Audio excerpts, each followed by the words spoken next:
بسم اللہ الرحمن الرحیم یا ایہا الذین آمنوا کلوا من طیبات ما رزقناکم، اے ایمان والو وہ چیزیں پاکیزہ چیزیں جو ہم نے رزق کے طور پر تم کو عطا کی ہیں، جو چاہو کھاؤ،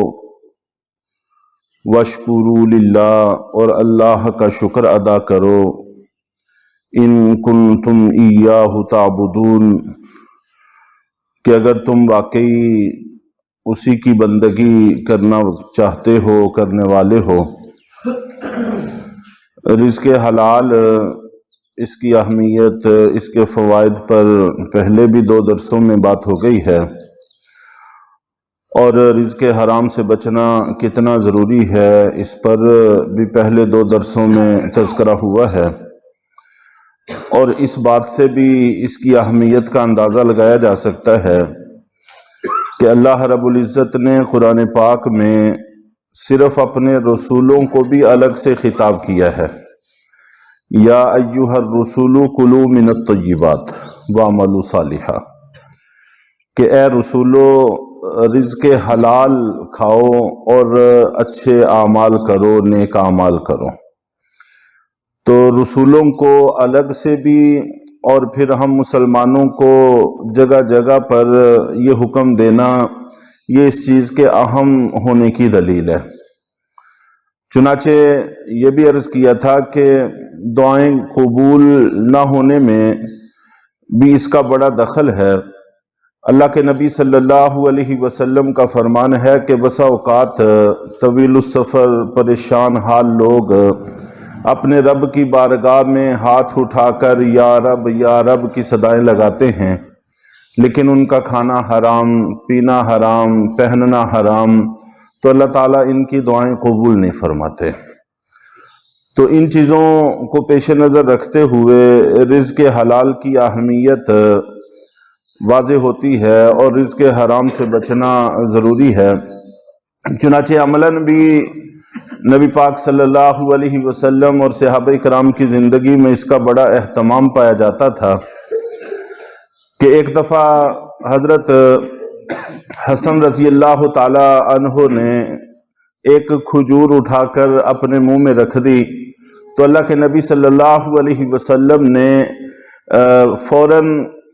عام طور پر جیسے ہم بچے کو سمجھاتے ہوئے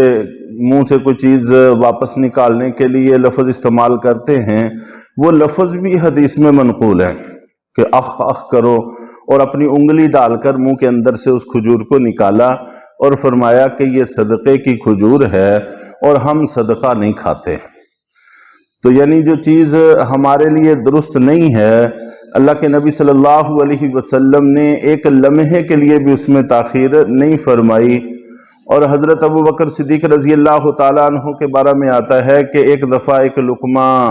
مشکوک وہ کھا لیا انجانے میں، اور فوراً احساس ہوا تو اپنے حلق میں انگلیاں مار مار کر اس کو نکالتے تھے، لیکن کئی دنوں کے بعد کھایا تھا تو پھر پانی پی پی کر اس کو نکالنے کی کوشش فرماتے رہے۔ تو یہ وہ لوگ ہیں جو ان چیزوں کی اہمیت اپنے عمل سے ہمیں بتا گئے ہیں، اس لیے، اور ہم بحیثیت مسلمان ہونے کے یہ سمجھتے بھی ہیں کہ رزق وہی ہے جو مقدر ہے، تو ہم حلال اور حرام اپنے عمل سے کرتے ہیں، جلد بازی سے کرتے ہیں، تو جتنا مقدر ہے وہی ملتا ہے، بلکہ بہت سارے جرائم ہیں، اکثر جرائم ہیں وہ مقدر سے زیادہ اور وقت سے پہلے پانے کی کوششوں کے گرد گھومتے ہیں۔ اگر ہم تھوڑے سے صبر سے کام لیں، جو چیز مقدر ہے وہ بڑی آسانی سے مل جاتی ہے، حلال طریقے سے مل جاتی ہے، پھر انسان کو کوئی ناجائز راستہ اختیار کرنے کی ضرورت نہیں پڑتی۔ آگے پھر چند حرام چیزوں کا تذکرہ ہے۔ انما حرم علیکم المیتۃ والدم ولحم الخنزیر وما اہل بہ لغیر اللہ، کہ بس اللہ تعالیٰ نے تم پر جو چیزیں حرام کی ہیں ان میں سے ایک مردار اور خون اور سور، نیز وہ چیزیں جن پر اللہ کے غیر کا نام لیا گیا ہو، تو یہ 4 چیزیں ہیں جو اللہ نے تم پر حرام کی ہیں۔ اس کے علاوہ دوسری جگہوں پر اور بھی حرام چیزوں کا تذکرہ ہے اور حلال چیزوں کا بھی تذکرہ ہے۔ اس آیت کا پس منظر یہ ہے کہ مکہ کے لوگ یہ ان 4 چیزوں کو تو حلال سمجھتے تھے اور اپنے پاس سے بہت ساری چیزوں کو حرام بنا لیا تھا، تو اس پر اللہ رب العزت نے ارشاد فرمایا کہ جن کو تم حرام سمجھتے ہو وہ حرام نہیں ہیں، حرام تو وہ چیزیں ہیں جن کو اللہ نے حرام قرار دیا ہے، اور وہ یہ 4 چیزیں ہیں جن کو اللہ نے تم پر حرام کیا ہے، اور ان 4 کو یہ لوگ حلال سمجھتے تھے۔